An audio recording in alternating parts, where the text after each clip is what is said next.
c'est l'heure de prendre le ferry direction la Suède.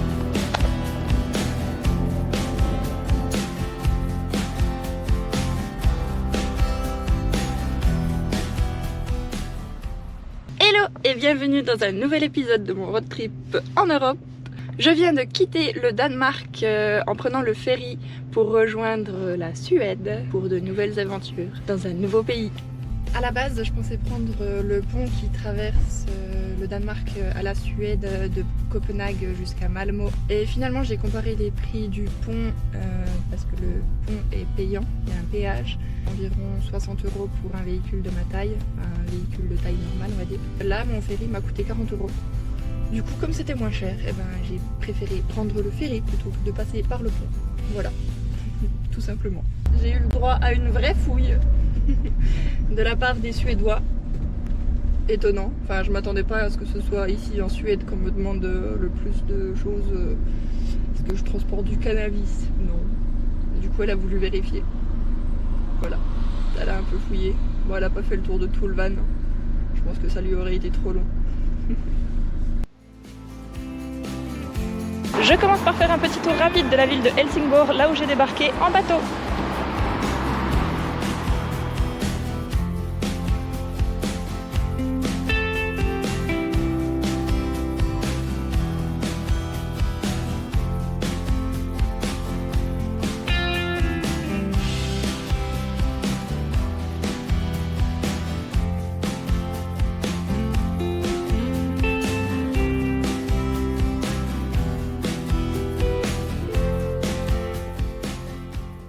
Profiter pour retirer quelques couronnes suédoises. 1 € c'est environ 11 couronnes suédoises. J'ai retiré 500 couronnes, donc ça fait un peu plus de 40 €.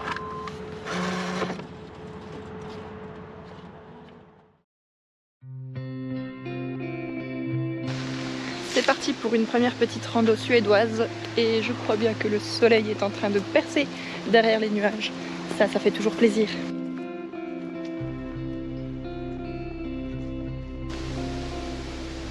Où vais-je? J'ai fait une randonnée dans la réserve naturelle de Kullaborg à 45 minutes au nord de Helsingborg. Une ancienne crête montagneuse qui s'avance dans la mer du Nord, assez agitée à ce jour avec le vent qu'il y avait. On peut y trouver de nombreuses criques et des grottes le long des falaises.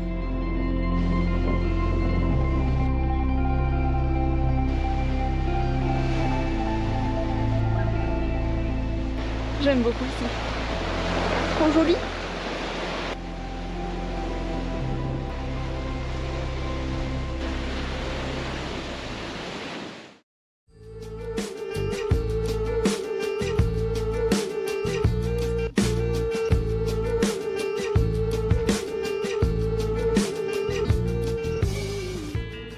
Bon, j'ai trouvé un plutôt chouette spot au coucher de soleil, mais un peu comme toujours en ce moment, il y a pas mal de vent. Du coup, ça caille. Je suis vraiment à 2 doigts d'aller chercher mon bonnet, ça craint, on est en plein mois d'août.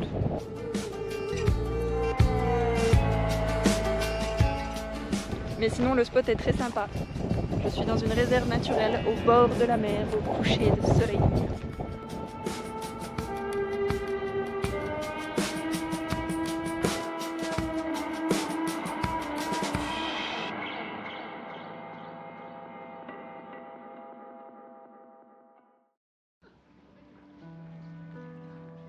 Cet après-midi, c'est petite balade sur une des îles de l'archipel de Göteborg. J'ai pris un bateau ferry qui m'a mené sur une des îles. J'ai pris celle qui était le plus au sud de l'archipel, c'est celle de Vrango. Le ferry coûte seulement 3 €, 3,50 € pour un trajet, donc c'est vraiment pas cher. Ou alors tu peux aussi prendre un ticket journée pour une dizaine d'euros. Plus il fait beau, comme d'hab, on adore.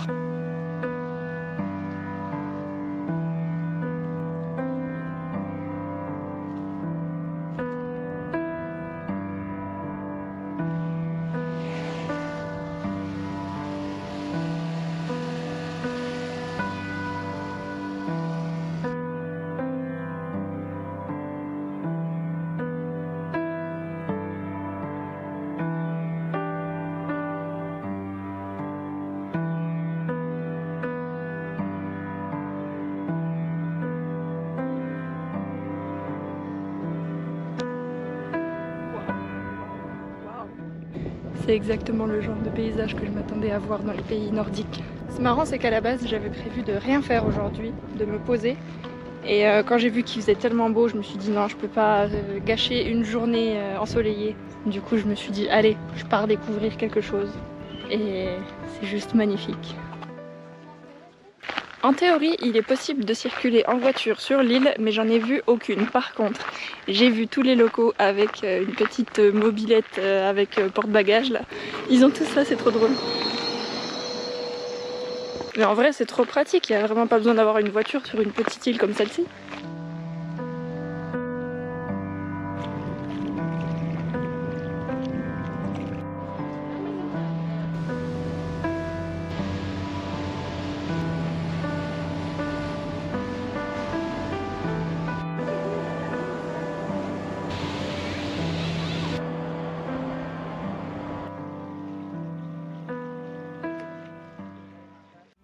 Je continue de longer la côte ouest de la Suède en remontant vers le nord en direction de la Norvège. À chaque arrêt que je fais, je suis émerveillée par le nombre d'îles que j'aperçois. Il y en a des milliers, c'est juste extraordinaire de longer cette côte suédoise.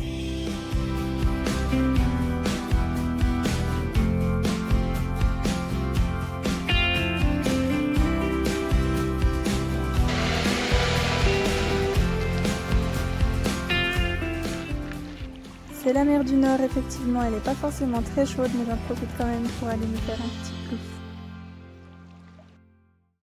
Aujourd'hui, direction le supermarché suédois. Il faut que j'aille acheter du surströmming parce que mon défi suédois, c'est de goûter cette spécialité suédoise qui, paraîtrait-il, est très bonne pour, en tout cas, les Suédois, mais pas sûr pour les étrangers.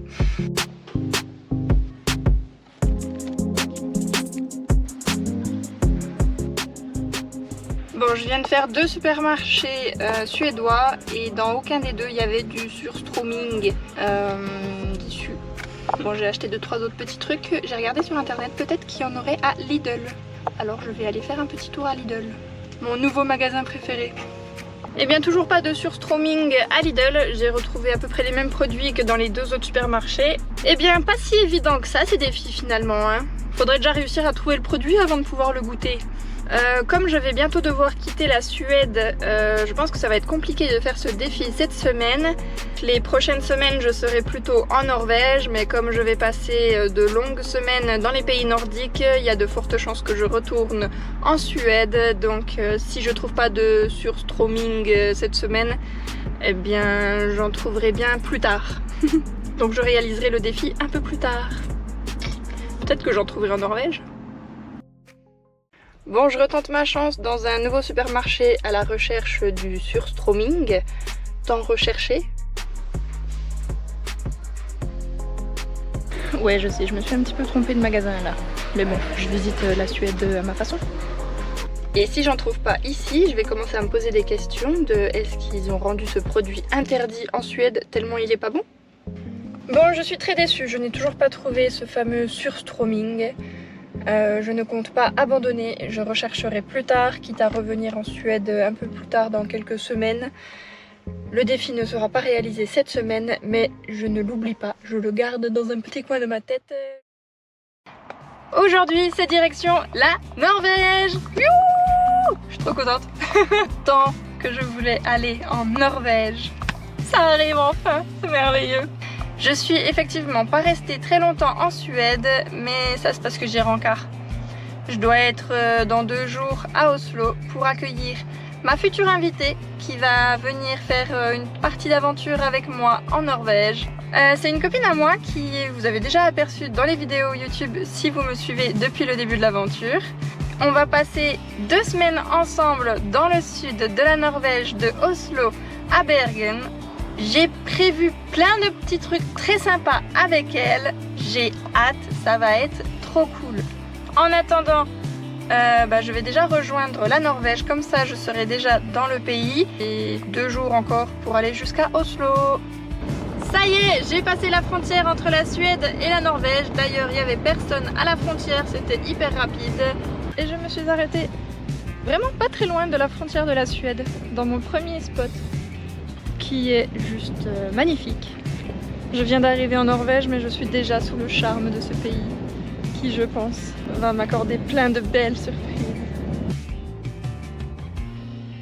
Je suis trop contente!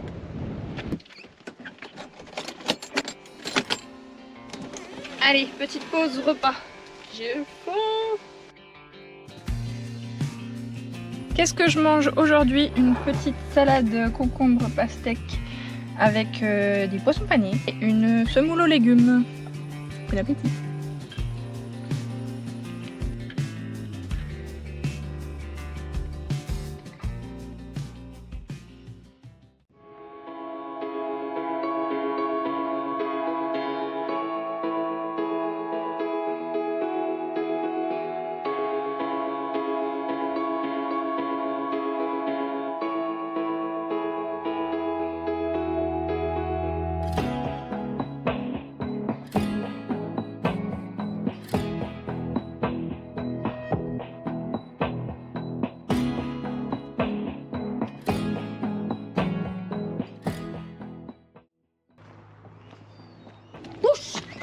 Nej!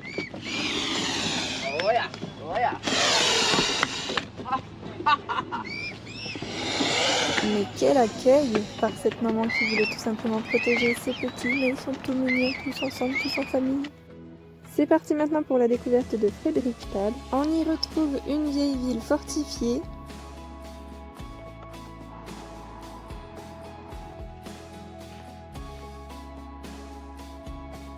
Et en prenant l'un des ferries mis à disposition gratuitement pour traverser le rivage, on peut rejoindre l'autre côté de la ville.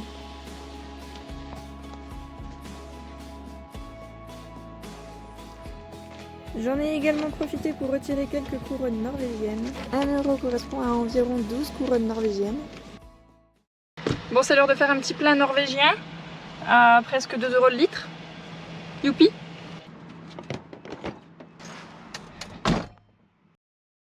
Je crois que je me suis trouvé un petit spot très sympa pour ce soir. Il est au bord d'une route, mais il n'y a pas l'air d'y avoir de voitures qui passent beaucoup par ici. Donc je crois que je vais rester ici. Et c'est un petit spot surprise parce que j'avais prévu d'aller à un parking 500 mètres plus loin. Et quand j'ai vu ça sur le chemin, pas le choix, il fallait que je m'y arrête. Et pourquoi pas y rester si c'est tranquille. Moi j'adore les vues lac, c'est trop bien. Un petit Roméo là-bas. Et un lac juste splendide.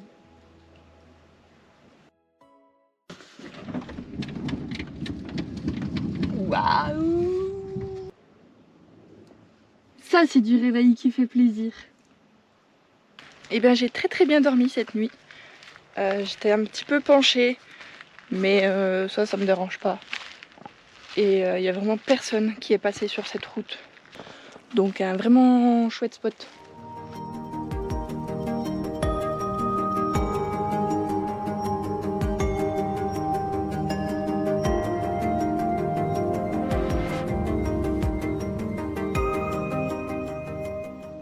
C'est juste un régal de pouvoir prendre son petit déjeuner avec cette vue juste magnifique. Eh bien, je profite d'être dans ce merveilleux spot pour faire un petit peu de rangement et de ménage dans Roméo. Parce que ce soir, j'ai ma nouvelle invitée qui arrive.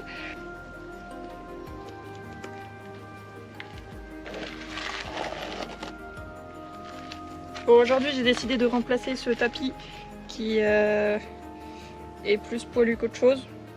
Il sert plus à rien. Donc j'en ai un autre. On va le découper à la même taille. Ouais, je crois qu'il était un petit peu temps de le changer celui-là. Ça fait un petit peu plus propre. D'ailleurs, hier, j'ai acheté un petit aspirateur sans fil qui se recharge sur l'USB. Je sais pas trop ce que ça vaut, mais il est petit, il prend pas trop de place et je me suis dit que ça pouvait être pratique dans Roméo parce qu'il y a certains recoins qui sont compliqués à balayer ou à nettoyer, tout. Des petits recoins de voiture quoi, qui sont pas très accessibles et du coup maintenant j'ai ce petit aspirateur.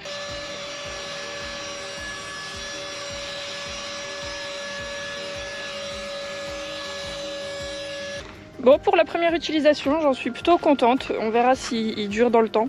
Je l'ai acheté 20 €, donc ça va, c'est pas très cher. Mais allez, c'est pas tout, il faut que j'aille chercher Anne-Laure à l'aéroport, normalement elle devrait être arrivée. Alors c'est parti, on va la chercher. Et pour la suite des aventures avec Anne-Laure, on se donne rendez-vous dans le prochain épisode. Je vous fais des bisous. Ciao. À nos retrouvailles. Mais c'est pas des béquilles. Après le tram, le ferry, le bus, objectif tester tous les transports de Oslo.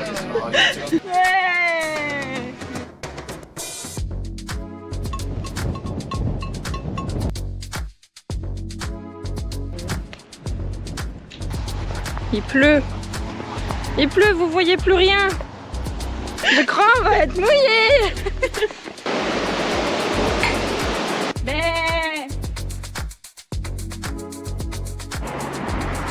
C'est pire comme jeu de douche.